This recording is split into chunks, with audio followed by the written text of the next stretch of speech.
One lesson that my journey has taught me is to appreciate the gifts and the people that God gives you. And I can honestly say that, my spouse is a gift from God. No matter what may have happened, no matter what we went through, God had already appointed him to be the man of God that he called him to be. And I remember just laying in the bed, and God would always tell me, Raven, it doesn't matter what he's doing right now, I called him. It doesn't matter what he's saying right now, I chose him. Okay?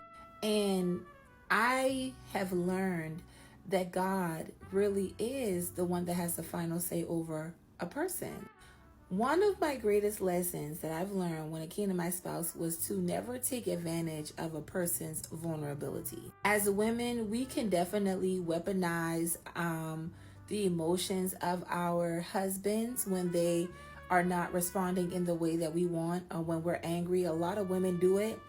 They kind of hit below the belt where he might tell them things that they may have opened up to themselves in a place of vulnerability, and women will actually use it against them when that's something very sensitive that he shared.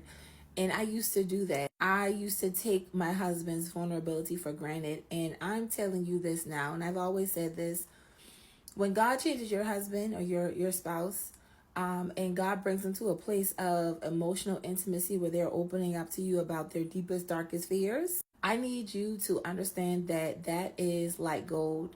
That is a very blessed place, a very blessed position to be at in the life of your spouse. Somebody that he can actually come to and talk to his issues about, a safe place, okay? I'm telling you that I literally had to fight tooth and nail and pray and fast for us to get back to that place because he was so guarded.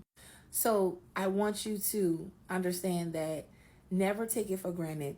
Once you guys get to that place, never take it for granted. Cherish that moment. Pray over this space in your covenant where you guys can be vulnerable without judgment or anything like that, because that is something that the enemy will try to attack, and they will go and try to be vulnerable elsewhere other than his wife. So you want to be the person that his go-to person besides God first, his go-to person to come to talk to about his issues that he normally wouldn't share with other people. So I really pray that this bless you. I love you, and I'll see you in the next video.